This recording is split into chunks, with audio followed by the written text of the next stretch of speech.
शङ्करं शङ्कराचार्यं केशवं बादरायणं सूत्रभाष्यकृतौ वन्दे भगवन्तौ पुनः पुनः ईश्वरो गुरुरात्मेति मूर्तिभेदविभागिने व्योमवद्व्याप्तदेहाय दक्षिणामूर्तये नमः। ॐ सहना भवतु सहनौ भुनक्तु सह वीर्यं करवावहै तेजस्विनावधीतमस्तु मा विद्विषावहै। ॐ शान्ति शान्ति शान्तिः।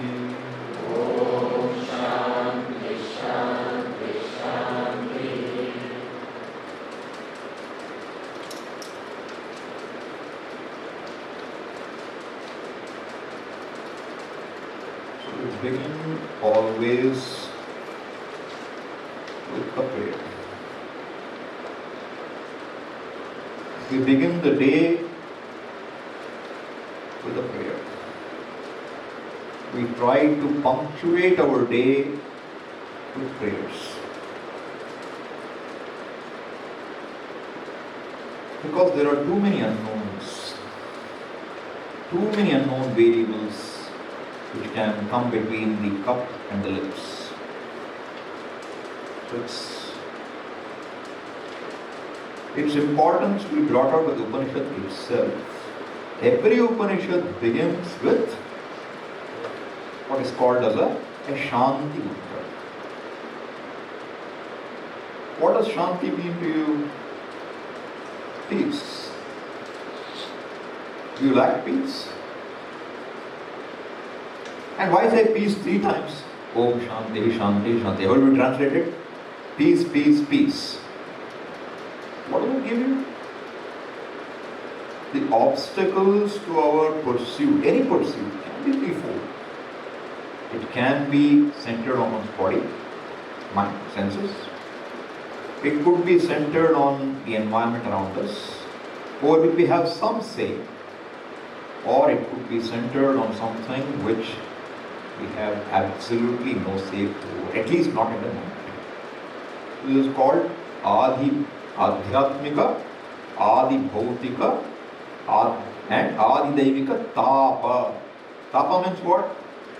Literally heat. No, it afflicts you. So Tapatraya. Tapatraya means what? Threefold affliction. And these threefold afflictions can come in our way in anything we do.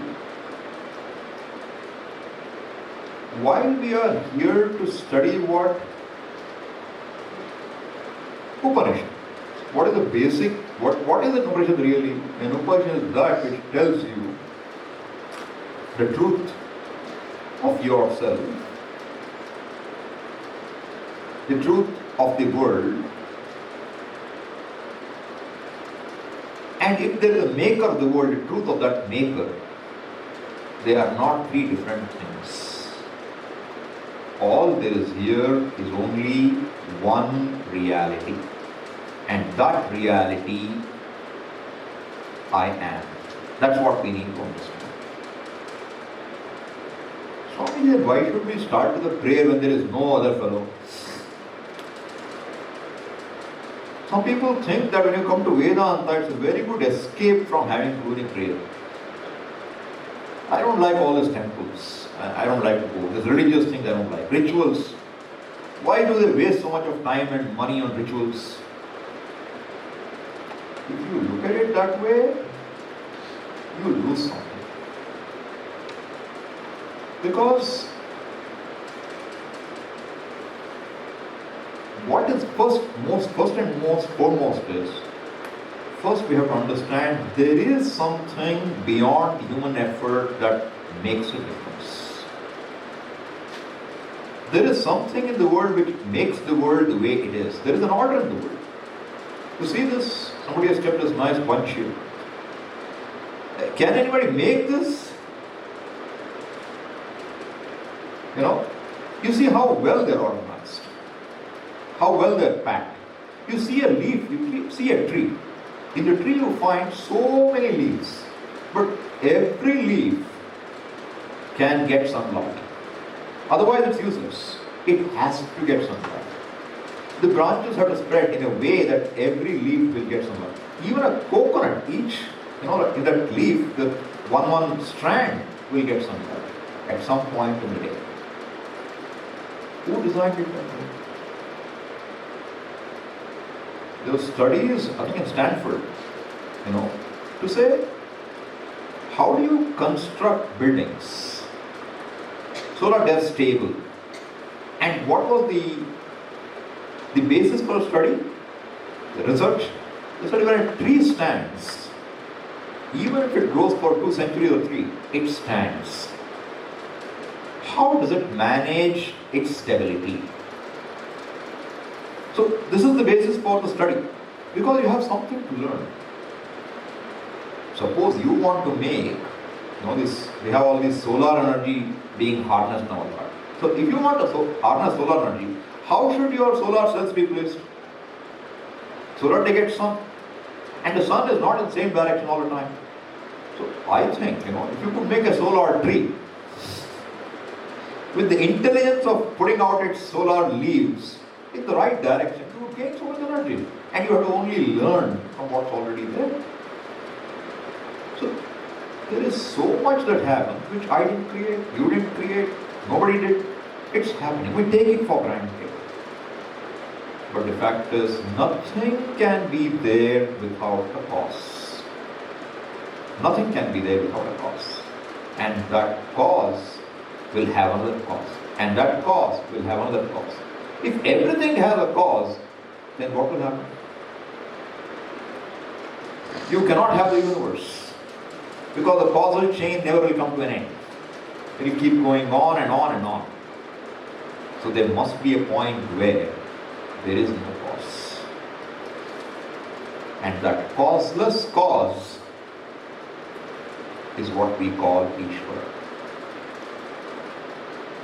And we want to relate with the Ishvara in a meaningful way. So the first thing to relate is to acknowledge there is Ishvara. To acknowledge there is Ishvara means you are saying, alright, there is something I don't know, there is Ishvara. That's the first step. And you will notice, whether it's a church, whether it's a temple, you will find they were normally made with tall spires, they're put on hilltops. Why? Because they are visible from everywhere around. You can't miss them. It helps you keep it in your mind. And that is really an indication to you that there is Ishvara. And that Ishvara has a say in my life. And therefore, in our culture, when the vision is everything is Ishvara, everything is one reality, we want to start anything with bringing Ishvara to you. Therefore, we start the morning with, if you get up at home, if you were taught at home, what do you start with? You open your hand and you say what? Kara Grevasate Lakshmi, Kara Madhye Saraswati, Kara Mulet Govinda, then Prabhate Kara Darshana. Are you looking at your hand? Seemingly you are looking at your hand. What are you looking at? You are saying, in my hand, Kara Gre, at the tip of my hand, what is there? Lakshmi. Who is Lakshmi? All resources, all wealth, wherever it is Lakshmi. What's in the middle? Kara Madhye Saraswati. What is Saraswati? Any knowledge, anywhere, the embodiment is Saraswati. And Kara Mule is what? Govinda, the Lord. Therefore, what are you looking at? You are not really looking at your hand. You are reminding yourself as you get up, rub your hands and you say, oh, Bhagwan is there. You bring that to attention. Then you take a shower, what do? If you are in a traditional Vedic family, what do? You have to say, Gange, Yamune, Chaiva, Godavari, Saraswati. All rivers are invoked in that bucket or in the shower. Right? And you take a shower. Then you come to, what do you do after your shower? You decorate yourself. For what? Because there is a temple of the Lord. And that temple houses the Lord. Therefore, you need to make this abode worthy of Ishvara. Then you sit down to eat. What should you remember? Bhagavan. So, you will see literally at every point, you will have some mantra. Vedika. And if you go to the villages, women would have a song for every occasion. They will have different folk songs. And these songs will all be related to different aspects. Whether it's a wedding, whether it's making coffee, every time they will be singing something. This is the way tradition was passed from generation to generation without any great school. The school is home. What the mother does, the child learns. Right? So, why is all this so important? As I said, if everything brings you back to the center of the circle of spirit, which is Ishvara, then its job is done. At least you start by saying what? Asti Ishvara. There is Ishvara. Then alone the pursuit can go forward. Any pursuit really. In a successful way. Swami, you got a lot of people who are atheists, agnostics, and they're also doing fine. True. True. It appears that they are doing fine without doing anything, but you should understand there is momentum. Okay? What was done in the past is being reaped now. And don't think that just visiting a temple or saying these mantras is recognizing Ishvara. You can recognize Ishvara in any form. In a different culture, in an African culture, they might see it in a tree. Nothing wrong with that. Somebody may say, I will dance my way, in devotion. Fine. Nothing wrong with that. How you pray, how you relate is not important. But that we are able to recognize and relate is important. So, what did we begin with here? We began with lighting a lamp. What does light signify? What does light do? What does light do? Removes darkness. Can you remove darkness in any other way? Suppose there is darkness. Now tell me, is darkness a thing or it's not a thing? Is darkness an object or it's not an object? If it's not an object, why should you remove it? See, darkness, is it a fact or it's not a fact? It's a fact. Can you tangibly feel it? Close your eyes, you can't feel it. But otherwise you feel it. But how do you feel it really? What do you mean by darkness? I can't discern what is. I can't discern what's there. All of you are sitting, but suppose there is pitch darkness. What will we see? Nothing. Does it mean there is nothing? So, what is required to make you see what is already present in a room which is dark? You only need light. What does light do? Does it remove darkness? In a way, you can say it removes. But where there is light, darkness cannot be. It is darkness virodhi. It is opposed to darkness. Right? So, what happened to darkness? In the wake of light, there is no darkness. Just like darkness covers things which are already there, lack of understanding covers realities. Not knowing something covers realities. In the Mahabharata, Karna was always in despot. Why? He felt, I am not a Sutaputra. I am not a charioteer's son. I feel like a king. I must be a Kshatriya. But no, you are a charioteer's son. That's his understanding. What could ease that feeling? Only when Kunti told him, you are my son. What changed between the minute Kunti revealing you are my son to when it was not revealed? Was he not Kunti's son all the way? He was. But what was not known to him was made known to him. This is knowledge. What is not known is made known. What is covered by ignorance is uncovered knowledge. So, darkness is akin to ignorance. Knowledge is akin to light. So, this pursuit is what? The pursuit of Vedanta. In fact, the pursuit of Veda is a pursuit of uncovering what is covered. That's the whole pursuit. Uncovering what is covered. What is covered? Whatever you don't know and you come to know later, you know it was covered. What is the proof that you didn't know that there was a room with 60 people here? When the light is switched on, you see, that's when you know all this was here. Can you light up darkness? Can you light up darkness? See, you can light up a pot. You can light up things. Can you light up darkness? Cannot be lit up.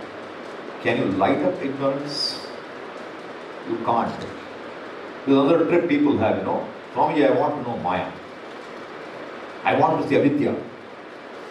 To know, you will never ever succeed in lighting up avidya. Avidya is what? That which is opposed to vidya. Like that which is opposed to light. Darkness. It's there. It covers. But what does it take to remove? Just light. If I were to tell you, you are all blissful people, very happy people, there is nothing lacking in your life. Do you agree with that? There is nothing lacking in your life. You are all, happiness personified. Do you agree with that? No. Why? Because that's not my understanding. Now, that can only be removed if it's a false notion. If it's a notion that I'm unhappy, I'm limited, I'm not as good as I can be. See, we don't say I'm not good. But if I ask you, can you do better? Can you be better? Can you be happier? Can you be bigger? The answer is what? Yes. Someone said, Swami, why did you come here? I just came, Swami. I don't know why I came. Hey. You can't do something not knowing why you do something, right? You obviously have some inkling of why you are coming. You have some expectation, some hope, some dream. Otherwise you can't do anything. So, the point here is now, the vision of the Upanishad, the vision of the entire Veda is, the human being is the whole. There is nothing lacking in a human being. And to unfold that vision is the entire Veda. The entire Veda is meant for that. The Veda literally means knowledge or a means of knowledge. Both. A means of knowledge. For what? I have eyes. I have ears.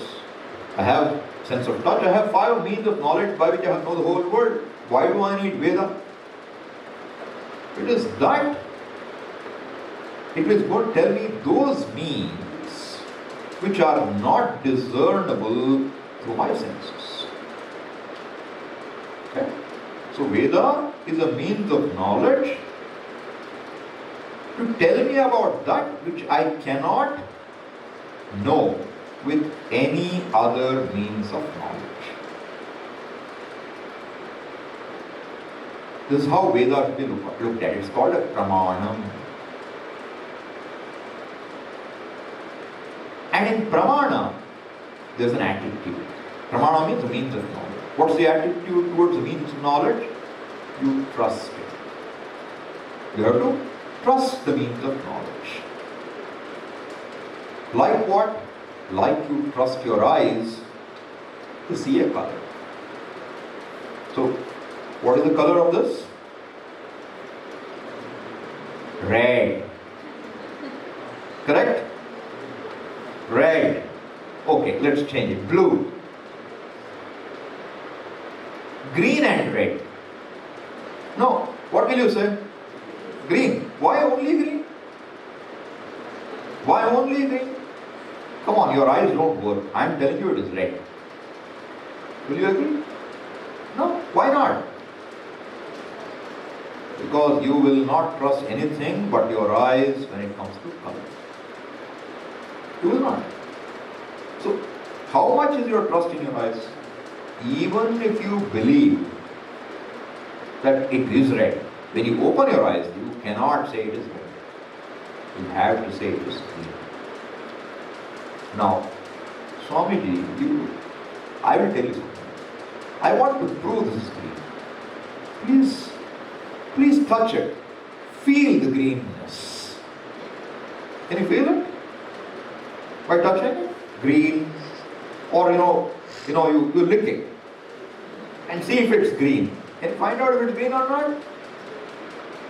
Can you try to prove it is not green with any means of knowledge other than your eyes? How many ways are there to know the color? Only one. How many ways are there to know a sound? Only one. How many ways are there to feel a sense of touch? Only one.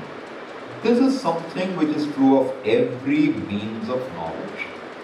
What is it?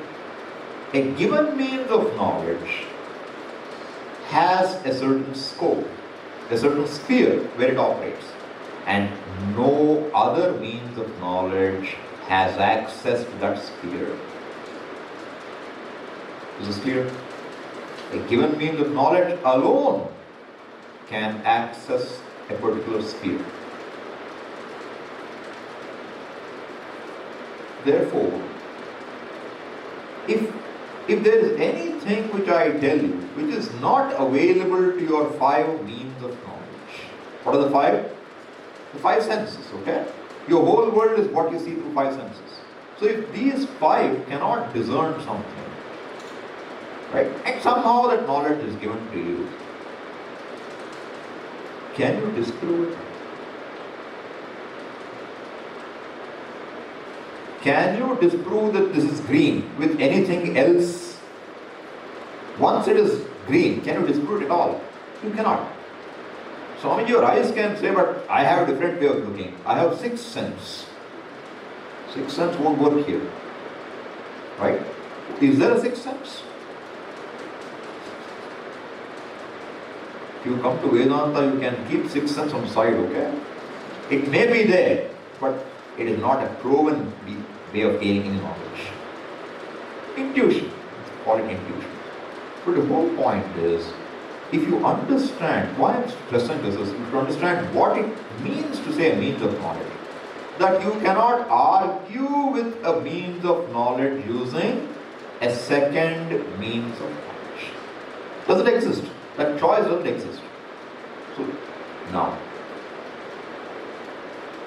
suppose you go and do a prayer. What will come? We tell you, it will produce some punya. What is punya? It is any action you take has a result.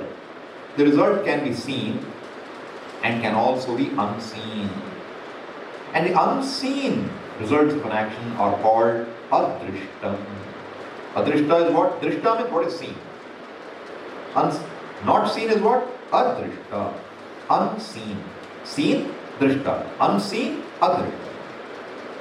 Now, you tell me. And adrishta, when I say unseen, you extend that seeing to all perceptions. Unheard, untastable, untouchable, right? Extend it all the way. So suppose I talk to you about adrishtam. Which means of knowledge do you have to know it? You have none. You are born with a healthy, body, and it remains healthy for good length of time. How? Your twin brother or sister is not as well. How come? How does it happen? Same environment, same mother, same father, almost same time of birth. Still, two can be very different. What explains it? Is there something that explains the differences that you see, or it doesn't? So logically, should there be a reason for it or not? Should there be a reason for differences you see in the world, or should there none? Should there be none? If there is no reason for something, then you have no way of really living life meaningfully. So let's say you're sick. You're sick for some reason. Now, what does the physician do? Treats the sickness. Does he treat the appearance? What does he treat? A cause. When the cause is removed, the sickness has to go. Suppose I say there is no cause for the sickness. How will you treat it? How will you treat it? And even if you treat it, how do you know it won't come back next moment? Because you are saying it's random. See, no reason means what? It's random. Random means what? Absolutely unpredictable. Really, if you go with what we have to say, there is nothing random. There is nothing random in the world. What is not understood is called random. It's not understood. When you don't understand, what do you say? So, suppose you had asked somebody 1,000 years ago, why did it rain today? It just rained. Will it rain tomorrow? We don't know. But today what will you have? Detailed weather forecast. Anekatti is likely to have light rain. So I could share that with you. Saying, look, when you come in, be ready, there may be rain. But 1,000 years ago, it might have been what? Right? We can call it random. Why? Because we don't know that a depression somewhere in the Bay of Bengal, which is happening now, can bring a bad cloudy weather, grey weather here after 5 days. You don't know. You're not able to predict where it will make landfall. So the meteorology department always is chasing the, where it will make landfall, how to protect life and, people. But this is all knowledge, right? So as you increase the scope of knowledge, what happens? You're moving things which are unknown, you're bringing to the fold of the known. So, what am I saying? There can be nothing random in the world. Which means everything must have a cause. Everything. If you don't agree with that, you have to prove to me how you say there is no cause. You don't know it is fine, but you cannot say there is no cause. There must be a cause for it. And only if you know the cause of the problem, you can solve the problem really effectively. Suppose you see a problem, but you find that it was imagined. Suppose you saw a problem. What is the problem? The problem is that I have some dreadful disease. Why? Because someone said so. How will I solve the problem? I try to find out. The reality is, they do 5 more checks and they find what? There is no sign of that disease. Somebody said you have cancer and there is no cancer at all. Now what do you need to do? How will you solve the problem that you have cancer? By knowing you have no cancer. So solutions will depend upon nature of the problem. If there is a real problem, you need a solution. And if there is no real problem, you need to understand what? There is no problem. So this pursuit belongs to the latter category. Okay? And the means of knowledge is what? The Veda. And what does it mean to you? What the Veda says, you have no real way of questioning it. If you understand this one thing clearly, you will find a lot of your questions will drop off. Because how will you question anything? Logic. Your logic where it doesn't have scope, there alone Veda has scope. So some of you would always love to say, Veda begins where science ends. You have to close science door only, then Veda door opens. There is no truck between them. What Veda says, science cannot talk about. And what science says, Veda can talk about, but Veda is only a reaffirmation, an anuvada. It is not a pramana. This is how the means of knowledge has to be understood. I'm not elaborating much on it right now, but understand that entire Veda is the means of knowledge. Now, why do we need Veda? We have enough knowledge with our eyes and, with everything. But a human being always aspires for being happier. Happier. Any one of us. Are we saying we are saturated, we can't be any happier? No, you want to be happier. You ask anybody, they can be happier. The relative degree will always, you cannot say happiest. You can say it, but it won't mean it. Right? You can be happy. So, whatever means, see, if you looked at 500 years ago, you could not do anything if it is snowing outside and it's raining. You could only get logs of fire and light up. Now what can you do? You can switch on the heat. If you are hot, Chennai, Delhi, 47 degrees, what do you do now? No problem. You just shut yourself in and one remote control does the job. How do you like it? How cool do you want it? Right? You're more comfortable. And then power goes. What do you do now? You buy a genset. So that you can be more comfortable. Correct? So I'm saying you always trying to extend the envelope of your comfort. How do you do that? By different means. Whatever means you can figure, you can do that. But there are certain things which you don't know. Veda says, you know what? I have some more tricks to tell you. Which you can't figure locally. I will tell you. You light a fire in a proper way. You offer some things and you will get something out of it. Is it believable? Rationally, not believable. Why? What do you get by pouring oil into fire? Or a fuel in a fire? What do you get? What is the drishtar phalam? More fire in the beginning. When the fuel is consumed, what do you get? Ashes. Why waste your time and money on doing a ritual where you create ashes? This is what people will tell you. Right? But Veda has to say, look, if you do it the way I am telling you with the right attitude is very important, with the right attitude, then what will happen? It will give you a certain result I am promising you. I am telling you this will be the result. Swami, how can you prove it? How can you prove it? Do it. No, I don't want to do it. You prove it, then I will do it.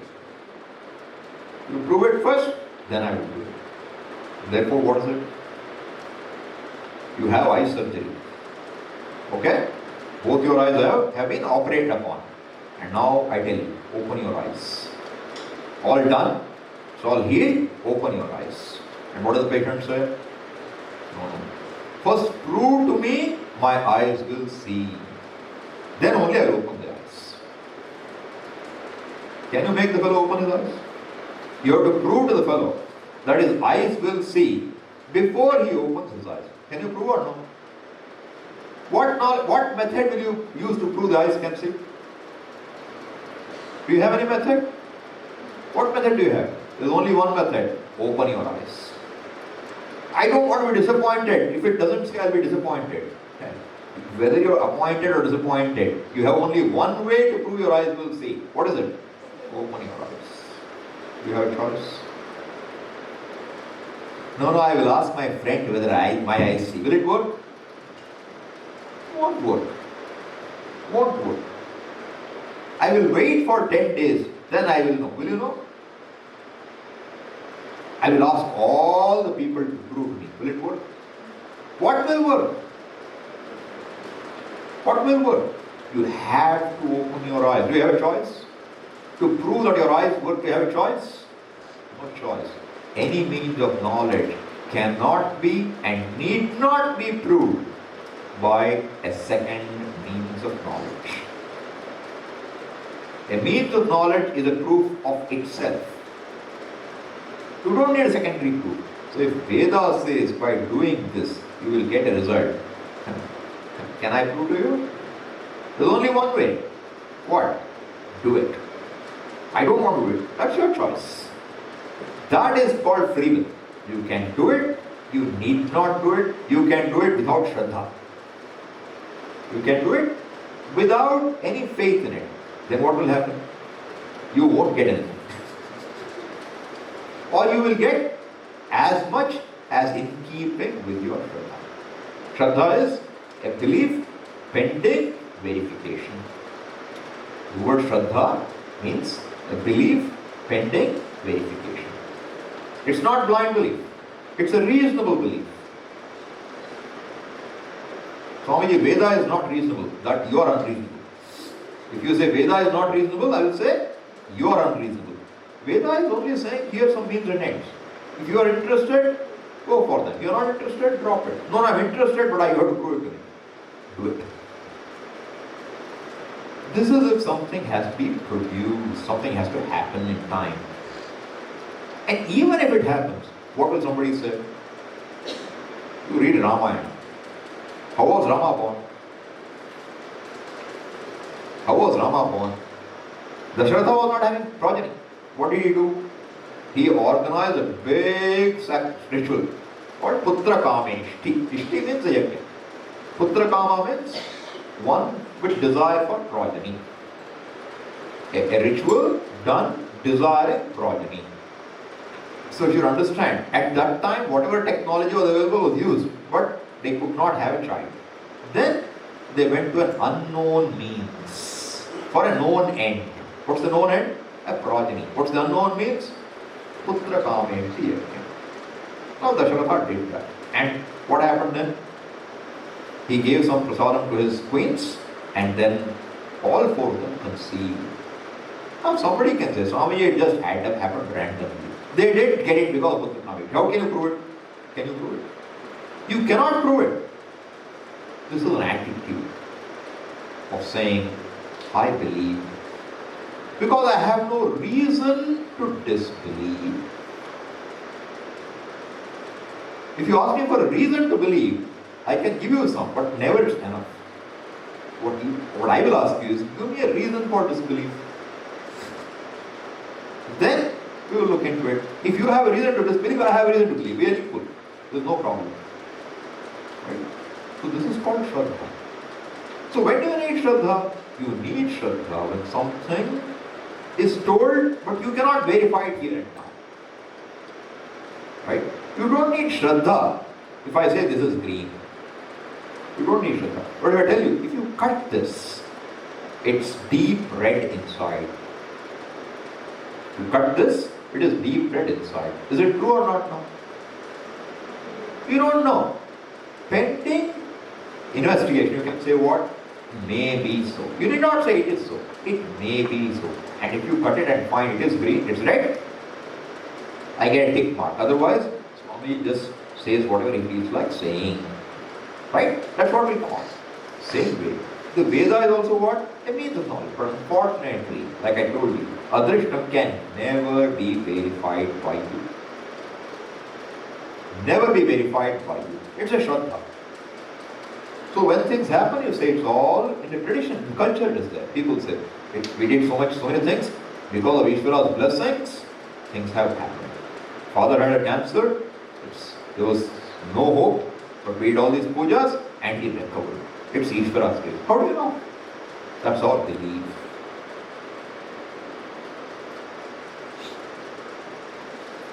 But do you need a belief? No.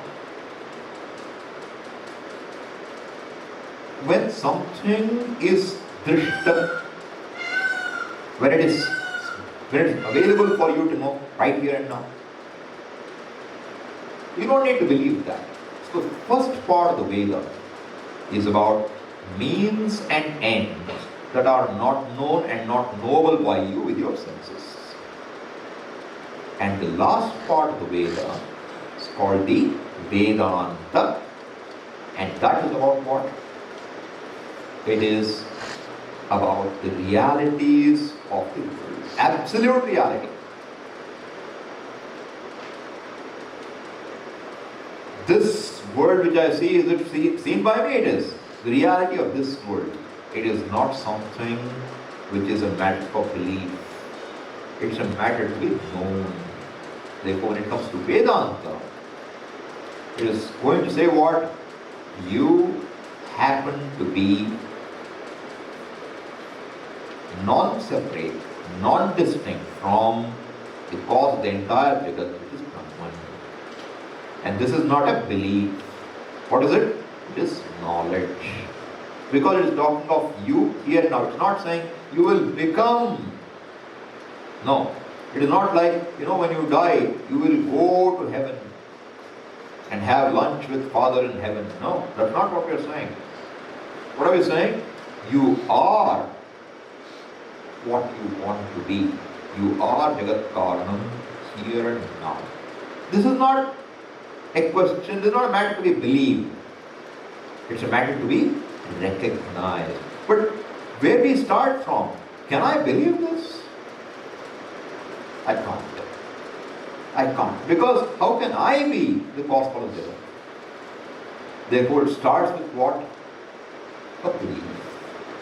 Starts as a belief. Veda says so, there must be some truth to it. And then you study in order to make that belief a fact for yourself. That's the journey. Right? So, the Upanishad, as I said, the Veda, end part of Veda deals with this knowledge of realities. And that part is what is also called as Upanishad. Vedanto Nama Upanishad Pramanam. What is Vedanta? It is Upanishad, which is the meaning of knowledge. Knowledge of what? Of reality of yourself, reality of the world. That's what we are talking about. This Upanishad is called Kathopanishad. So, Vedas, because of kind of mantras in them, are divided into four. What are they called? This is academic, okay? Rig Veda, Yajur Veda, Sama Veda, Atharva Veda. There are four Vedas. And in every Veda there are many recensions or shakhas. So here's this person who is studying, he is studying Shukla Veda. In Shukla Veda you have two main shakhas. One is called Madhyamina, one is called Kanva Shakha. The two surviving shakhas.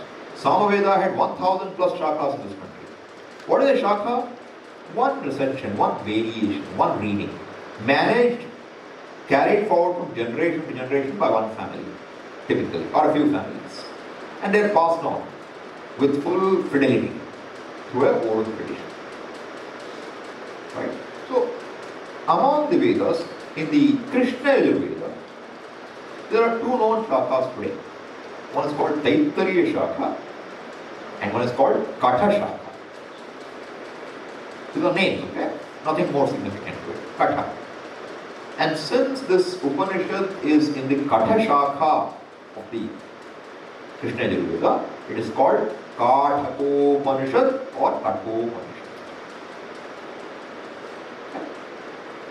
That's all there is. See, when you see Ishavasya Upanishad, it's because the Upanishad begins with the word Isha. Kena Upanishad begins with the word Kena. But here it is not like that.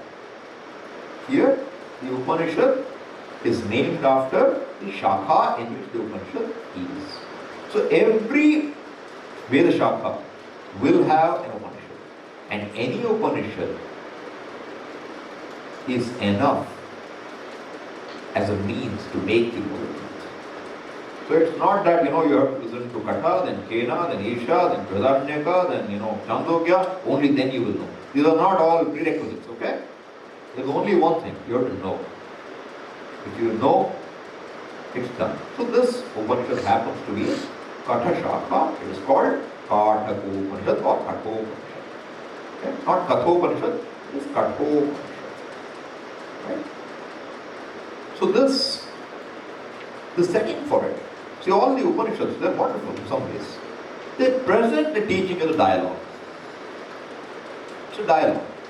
A dialogue between one who knows and one who wants to know. So what does the dialogue allow for? It allows for a Q&A. You can raise a doubt and the teacher has to answer it. It's not a preaching. You should understand this very clearly. We don't deliver sermons. Why? In that you have to listen. And it's a matter of faith. Generally. Preaching means I will tell you something which cannot be verified anyway. And you have to believe. Right? Do you want to go to heaven when you are dead? There are only two options, okay? You have two options. This is not Veda, okay? General belief in the world. What? When you die, something survives. You survived that. They believe you survived that. Now you have two places to go. Either you go to hell or you go to heaven. There are only two choices, alright? Which one would you like to go to? I will describe it. Hell is terrible, hot, boiling, painful, and heaven is, it's all air conditioned. It's very beautiful and, lot of entertainment available. And anything you think of will happen to you. You look at, you think of mango will come. No season required. Right? And you are born 16, like 16, and you never age. You just drop off being 16. And you will live there forever. What would you prefer? Heaven or hell? Heaven. Who wants to go to hell? If somebody asks, do you want to go to hell? You go to hell. That's what you tell them. Right? So, if you believe that there is a very significant question in human endeavor, for human life is, after you've grown up enough, not for the first 20 years now, or 25 years, death is always casting a long shadow. You don't know when, but you know one thing. How much ever you turn away, it will find you. Death will find us. Only one thing which is certain when you are born is what? Death is guaranteed. Nothing else can be guaranteed in life. But if you are born, you will die. Do we have to learn to live with this reality or not? We have to learn. So, there were three patients in a hospital. And they were all told by their physician, we have tried everything we can do, but you have come to an end. So do you have any final wishes to make? So one fellow said, please call my priest. Why? Because I want to make my confessions. It's important. For him that's important, because he believes he makes his confessions, then he will purge of his sins and he will go to heaven. Second fellow said, call my family. I want to meet all of them and die peacefully. The third fellow said, change my doctor. He is the right fellow, no? He says, why should I? You have given up on me. You have given up on me. I want a different doctor. So all I'm saying is, even though you change a doctor, next doctor could again come and say, what? I'm sorry, I have to confirm what the previous fellow told you. So you have to deal with this. Now, what happens after death? What is death? Is death an end? Or is death just another change. Like childhood, your infancy, to boyhood, girlhood, then an adult, then old, stick in hand, struggling to walk, struggling to talk, then you made room for the next generation. Right? This is our norm. So is this making room for the next generation, is that an end? Is that a beginning? What is it? Why are we afraid of death? In general. What makes us afraid of death? Do we really believe we survive death? You examine your own mind. Do you believe that you will survive death? Or do you believe it's an end? Despite being in this culture, do we believe it's a new beginning? We say, but somewhere the Shraddha has gone away. A lot of Shraddha has gone away. Now we are people who only believe Drishtam. What is seen is what is agreeable. If you don't see it, it doesn't exist. This is how we live today. But what does Veda have to say about this? See, Veda, I told you, it's going to tell you that what you cannot figure out. You cannot figure this out. That this is, what is the story of this? Why was it born? What is death? What happens after death? What possibilities are there? Why should you be a human being? Why human being in the west or east? Suppose you were born in China in 1925, it's very different. But if you are born in China today, it's very different. So today, being born in China may be a punya. Because they are going to, mess around with the whole world for some time. Right? But if you were born in the US, when? In the time when they were booming, what would you be? Very fortunate. But suppose you are born in the US 100 years from now, it may not be the same. Born in India now is one thing. Born in India 800 years ago, different. 5,000 years ago, very different. So why is somebody born at a given point in time? Is there something more than this body? Or is there not? If this body has a reason, like everything I told you has a cause, there's nothing random. If this body has a reason, what is the reason? And what is the reason for its coming to an end? These are all questions which cannot be answered by any amount of study outside. See, science wants what? It wants you to prove in a blind test. You will be able to, double blind test, you will be able to prove everything. And anybody who does an experiment must be able to prove it. Could you tell me, two people in the world have the same fingerprint? Two people in the world. Same fingerprint. Do they have the same retina? Therefore, you are able to do what? Forensic analysis. One fingerprint and you say this fellow is the criminal. Or you have biometrics. You want to enter some place, you just go look at it, allows you. Now, phone earlier to do something. Now what? Yeah, it allows you. Why? It knows it is you. How does it know? Your face is unique. Any other human being in the entire universe will not have exactly the same face. The software which is recognizing may go wrong. But there are no two faces which are equal. When this is the case, you tell me, which scientific experiment can you run on a human being to prove it conclusively? Because everyone is different. You don't have two things equal to do the experiment. You have to look for certain commonness and do a test. But you do not have a complete commonness. So actually science has no access into this. Science begins with an observer and an observed. You observe and based on observation you come to conclusions. I want you to tell me Which science will tell you the truth of the observer?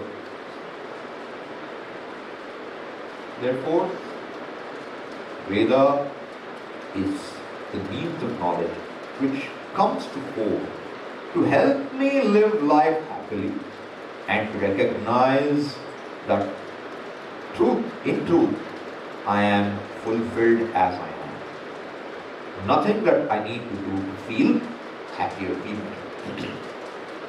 This is what the Veda has to say. This is the context. So suppose you were born at a time when everybody trusts the Veda as a means of knowledge. Right? Then what would you do? Depending on what you want. And if the Veda is like a supermarket, it has so many things on the shelves, okay? You can pick which one you want. And for each one you need some currency. You need to pay for it, okay? You pick something from the shelf, when you go to checkout counter, you can't take it away unless you can pay for it.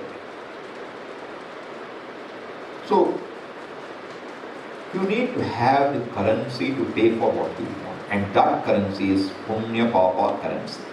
Adrishta. You have to earn it. And then you pay for anything with that currency. The setting of course, this is a story, as I told you, dialogue. The story is what? There is this person who is a very devout, Shraddhavan Vedic scholar. And he has found in supermarket what there is some ritual if he does, he will gain something fantastic. He will go to Brahmaloka. Alright?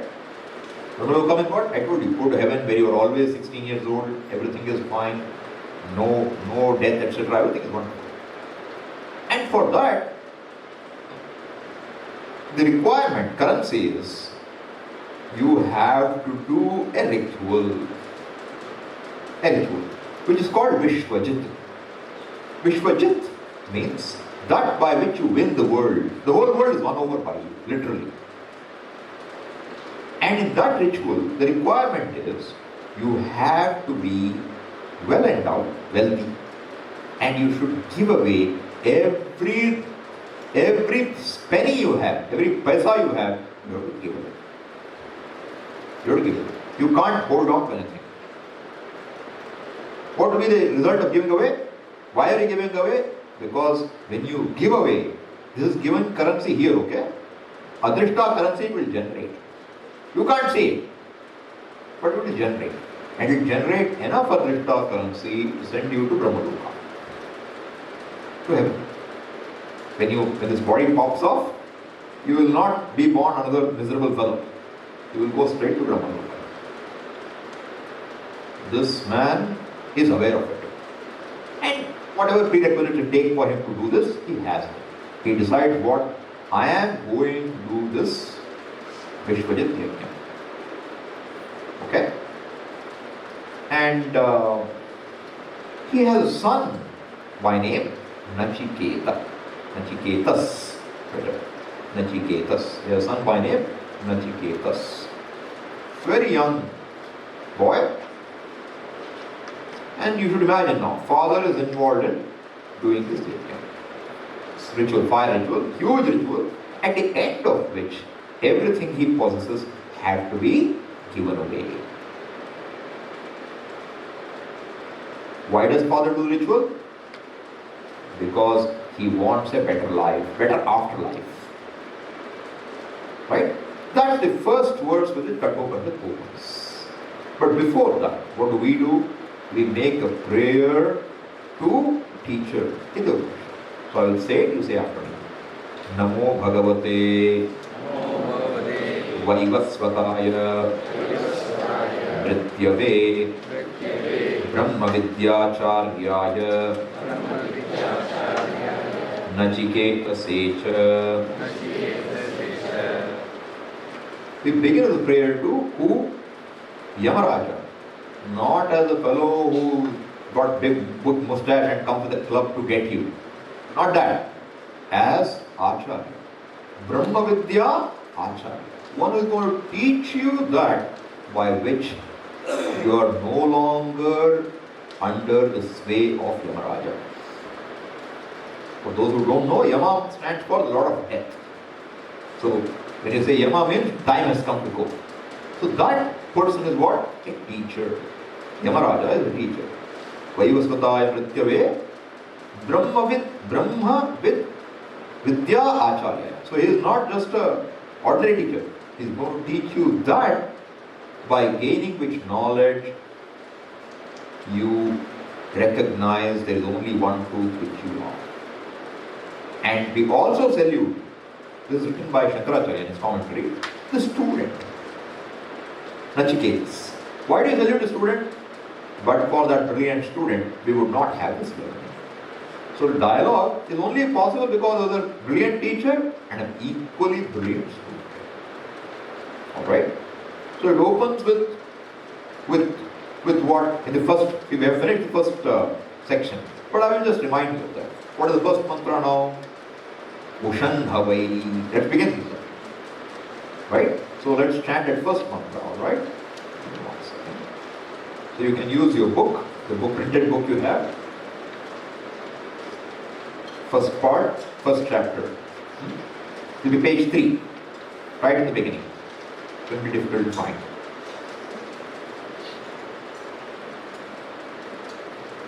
See, every part of this Kathopanishad has a name. It's called Valli.